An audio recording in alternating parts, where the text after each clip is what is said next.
Praise the Lord. ஆண்டவராக இயேசு கிறிஸ்துவின் நாமத்தினாலே இந்த நாளிலே கர்த்தருடைய வார்த்தை சங்கீதம் 77 சங்கீதம் 2வது வசனம். என் ஆபத்து நாளிலே ஆண்டவரை தேடினேன். தேவனுடைய பிள்ளைகளே, என் ஆபத்து நாளிலே நான் கர்த்தரை தேடினேன் என்று பக்தன் சொல்லிக் கொண்டிருக்கிறார். இன்னைக்கு உங்களுடைய வாழ்க்கையில ஏதோ ஒரு ஆபத்துல நீங்கள் மாட்டிக்கொண்டிருக்கலாம்.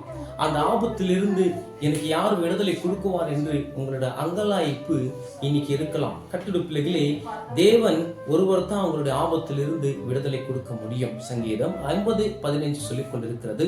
ஆபத்து நாளிலே நீ என்ன நோக்கி கூப்பிடு, நான் உன்னை விடுவிப்பேன், நீ என்னை மகிமைப்படுத்துவான் என்று சங்கீதக்காரன் தாவீது அந்த இடத்துல எழுத வைத்திருக்கிறார். கர்த்தருடைய பிள்ளைகளே, அதே மாதிரிதான் இன்னைக்கு ஏதோ ஒரு ஆபத்துல, பிரச்சனையில, உபத்திரத்துல நீ மாட்டிக்கொண்டிருக்கலாம். உன் குடும்பம் மாட்டிக்கொண்டிருக்கலாம், உங்க பிள்ளைகள் மாட்டிக்கொண்டிருக்கலாம், உன் வேலையில நீ மாட்டிக்கொண்டிருக்கலாம்.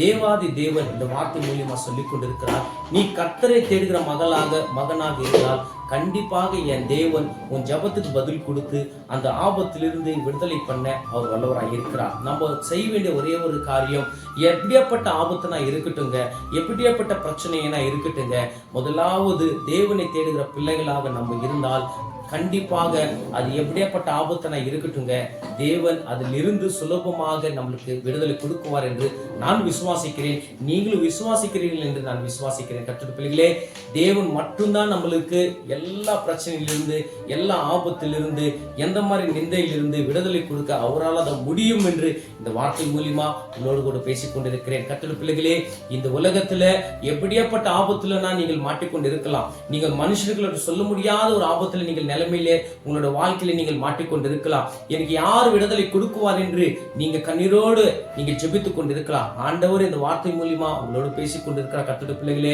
நீங்க அவரை மட்டும் நம்புங்க, அவரை மட்டும் சார்ந்து வாழுங்க. உங்களோட ஆபத்திலிருந்து அவர் விடுதலை கொடுத்து தேவன் உன்னை உயர்த்தி உன்னை ஆசீர்வதிக்க அவர் வல்லவராய் இருக்கிறார். இந்த வார்த்தையை முழு நிச்சயத்தோடு நம்புங்க. ஆண்டவரே, இன்னைக்கு இந்த வார்த்தை மூலியமா என்னை தேற்றீங்க, என்னை பலப்படுத்தினீங்க, எனக்கு சமாதானத்தை கொடுத்தீங்க, எனக்கு ஆபத்திலிருந்து நீங்கள் விடுதலை கொடுத்துட்டீங்க என்று நீங்க விசுவாசத்தோடு அறிக்கை செஞ்சு பாருங்க. கண்டிப்பாக அந்த ஆபத்திலிருந்து என் தேவன் உங்களுக்கு விடுதலை கொடுத்து உங்களை நடத்துவார், பலப்படுத்துவார், ஆசீர்வதிப்பார். கர்த்தர் இந்த வார்த்தை மூலியமா உங்களோடு பேசினான்னு நான் விசுவாசிக்கிறேன். கர்த்தர் தாமே உன்னை ஆசீர்வதிப்பாராக. ஆமென், ஆமென், ஆமென்.